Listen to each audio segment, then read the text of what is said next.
Let's look at the story now. The ANC has expressed concern over amendments made to legislation by Minister of Communications and Technogies, Mr. Malatsi. The amendments relates to communication imperatives pertaining to relevant legislations in departments as well as entities that falls under the Communications and Technogies Department. Now, these amendments were gazetted on the 12th of December. ANC MP Khusela Diko says Malatsi cannot just amend legislation via a policy directive, and the party believes that the Gazette introduces policy directions that actually exceed the minister's legislative authority, and it therefore undermines South Africa's transformation framework, threatens the integrity of our ICT as well as postal regulatory environment. Well, Minister of Communications and Digital Technologies, Malatsi, is here to respond to these allegations. Minister Malatsi, it's such a pleasure, sir. Welcome to SA Today. So let's hear your side of the story in the matter first. Good afternoon. Good afternoon, and it's a pleasure to always join the SABC.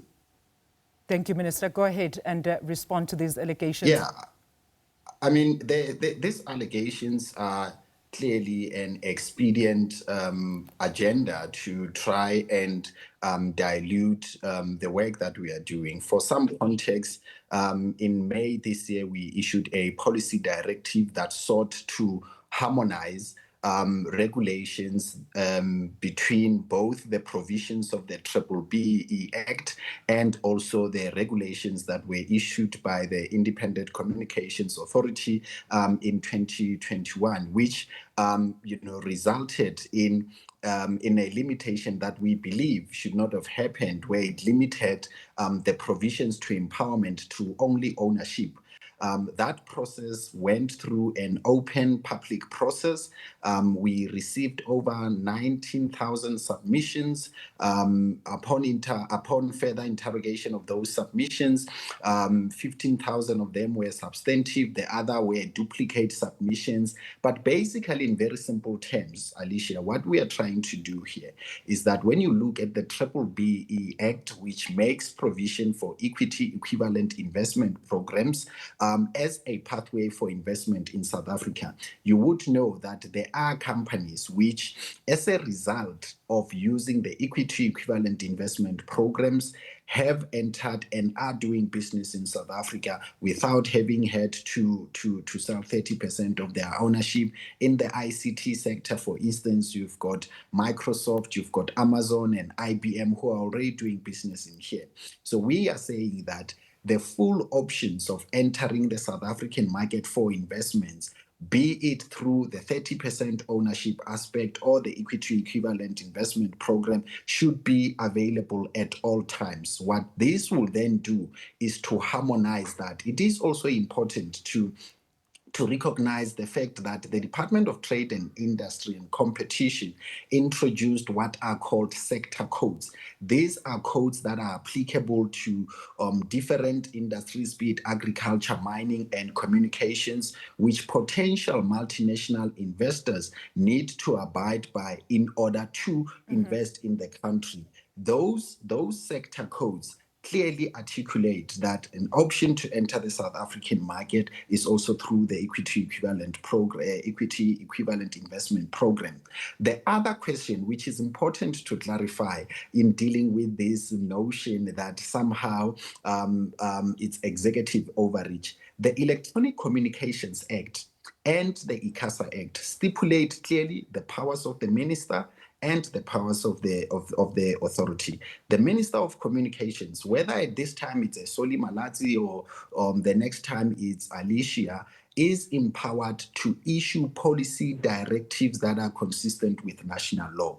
What we are trying to do in here, let me finish the point, Alicia, because it's a key point. What we are trying to do with the policy directive is ensure that there is harmonization of empowerment laws between the provisions of the BBBE Act, which makes provisions for equity equivalent investment programs, and the regulations which were introduced in 2021, which in our interpretation, in our conclusion, exclude that option. So, Minister, thank you for that clarity there, because the question now is, did you go through a consultative process? I know you mentioned that back in May, there was a bit of consultation that took place, and of course, Not a bit. Yes, well, excessive consultation. So Yes. the minister, it's with whom did you consult, and what would then be your normal consultative process, especially if the view of the chair of the portfolio committee is that you didn't in fact consult them, or that you don't in fact have the powers to make such a decision on your own? I have just articulated to you the instances that empower the Minister of Communications to issue policy directions. Those are clearly articulated in the Electronic Communications Act. But let's take a step back. In May, this is how the process went. In developing a policy directive, I developed a draft policy direction, which I then sent as required by law to ICASA as a draft. They then provided their feedback, because the first issue is to express an intention to issue a policy directive. The second step was to release it publicly, which we did in May. And if you remember and have followed this story very well, you would remember that I even appeared before the portfolio committee on this particular issue in one of the extraordinarily long meetings of the portfolio committee, which was well covered. But in addition to that, Alicia, in dealing with the issue of consultation, when we went for public comment, it was to invite anyone with a view on the matter to submit their views. And I can tell you now for free, having gone through the submissions, for instance, that the only party that provided a submission on this particular issue was the Democratic Alliance. No other party did. A lot of the submissions came from civil society, private individuals, the mobile network operators, and interested South Africans. So the notion or the propaganda that there was no consultation is clearly inconsistent with the facts. So, Minister, I'm going to read an ex-post here from Khusela Diko, the portfolio chair on communications. She says no minister can amend legislation via a policy directive. No minister can instruct an independent regulator to act, worse, to act contrary to the law. In isiXhosa, Mr. Malatsi's action is nothing but ukubuya kukaNxele, dearly held but futile wishful thinking. Please respond to those remarks, sir. Well, I mean, I always hesitate and resist to respond to fallacies and fabrications, because, as I've been saying to you, simply because Ms. Diko says something does not mean that is the truth and that is right. The provisions, as I said to you, there is no attempt to amend legislation here. We are dealing about regulations. There is no instruction to ICASA here. We are saying to ICASA, the policy direction stipulates that urgently consider, which means that they must be able to engage with what I have tabulated in the policy direction and consider that. That is how it works. That is what is provided for in law. So if people don't like what is provided for in law, or they don't like whoever has the responsibility of taking decisions in enforcing the empowerment laws of the country, that is the struggle they must reconcile with. The facts of the matter are that I've done everything consistent with my powers. I've done everything consistent with the provisions of the Electronic Communications Act, and I've done everything consistent with what is required in terms of a public participation process as we went out to it. It is very clear that obviously because it's a policy issue, that there are different political views on this issue, and that is what is manifesting itself in that. But to claim or create an impression that this is overreach, that this is not within the provisions of the law, is quite frankly not the truth. Alicia, you may know or not know that equity equivalent investment programs are not a sudden invention by myself.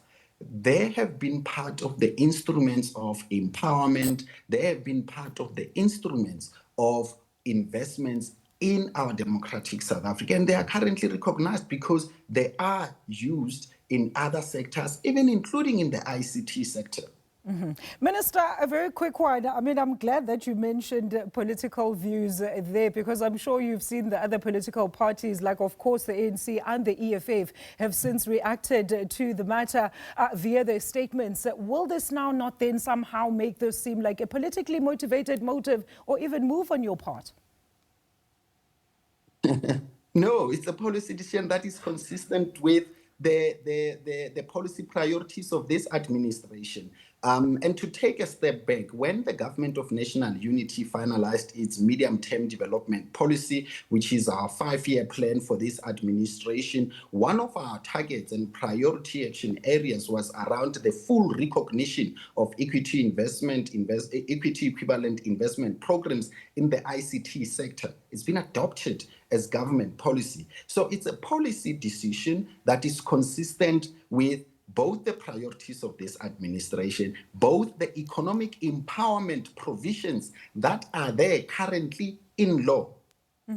Minister, I would have loved to go on and on with this topic, but unfortunately we are out of time. I've got all the time. Unfortunately, we're out of time, even for you, Minister. But thank you so much for engaging us.